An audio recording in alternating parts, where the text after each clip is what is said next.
தமிழ்நாடு குறும்பர் பேரவை பழங்குடியினர் அமைப்பினுடைய மாநில அமைப்பாளராகிய எம்ஜி மணிசங்கர் நேயர்களுக்கு எனது பணிவான வணக்கம். இப்போ நம்ம எதை பற்றி பேச போகிறோம்னா, பசுமாட்டினுடைய அதுலேயும் குறிப்பாக நாட்டு ரகம், தமிழ்நாட்டில் இருக்கக்கூடிய பழங்காலத்து நாட்டு ரகமான பசுமாட்டை பற்றியாக நான் பேச போகிறோம். இதை நம்ம பாதுகாக்க வேண்டும். எதற்காக பாதுகாக்கணும்னா, இயற்கை விவசாயத்திற்காக நம்ம பசுமாடு ரொம்ப முக்கியமான ஒரு பங்களிப்பாக இருக்குது. இது இயற்கை விவசாயத்தை இன்றைக்கு ஊக்கப்படுத்தணும். அதுக்கு காரணம் ஆர்டிஃபிஷியலான நிறைய விவசாயங்கள் நம்ம உடல் சார்ந்து நிறைய பாதிப்புகளை ஏற்படுத்துதுங்கிறத இன்றைய காலகட்டத்தில் நல்ல மக்கள்லாம் உணர்ந்திருக்காங்க. அதை தவிர்த்து நம்ம இயற்கை விவசாயத்துக்கு மாறணும்னா நாட்டு பசு நமக்கு ரொம்ப முக்கியம். அந்த நாட்டு பசுனுடைய சாணத்தை பயன்படுத்தி அதன் மூலியமாக விளைவிக்கக்கூடிய விளைபொருள்களிலேருந்து உணவாக உண்ணும்போது மட்டுமே நம்மளுடைய உடல் ஆரோக்கியமாகவும் எந்த விதமான நோய் நொடியும் இல்லாமல் நம்ம வாழ்ந்துட்டுருக்கோம். குறிப்பாக வருங்காலங்களில் இருக்கக்கூடிய பேரன் பேத்திகள், வருங்கால சந்ததிகள் ஆரோக்கியமாக வாழணும்னா இந்த நாட்டு பசு கண்டிப்பாக நம்ம பேணி பாதுகாக்கணும்.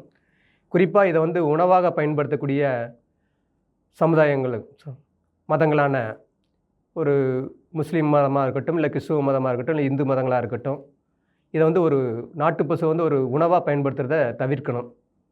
என்னுடைய தாழ்மையான வேண்டுகோள், அதை தவிர்த்து விட்டு அதை பேணி பாதுகாத்து மீண்டும் அழிந்து போய் கொண்டு இருக்கக்கூடிய நாட்டு பசுவை உற்பத்தி செய்து இயற்கை விவசாயத்தை ஊக்கப்படுத்துவதற்கு தாங்களால் முயன்ற அனைத்து உதவிகளையும் செய்து இந்த வருங்கால சந்ததிகளான நம்மளுடைய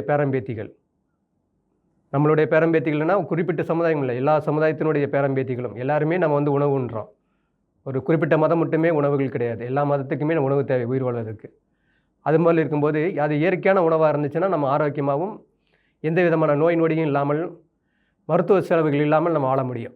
அதற்காக இந்த நாட்டு பசுவை கண்டிப்பாக பேணி பாதுகாத்து வருங்காலகட்டங்களில் அதனுடைய உற்பத்தியை மென்மேலும் பெருக்குவதற்கு தங்களால் இயன்ற பொருளாதார உதவியோ அல்லது தன்னால் உடல் உழைப்போ ஏதோ ஒரு விதத்தில் தங்களால் இயன்ற வேலைகளை செய்து கொடுக்குமாறு மிகவும் தாழ்மையுடன் கேட்டுக்கொண்டு பேசுவதற்கு வாய்ப்பளித்ததற்கு நன்றி.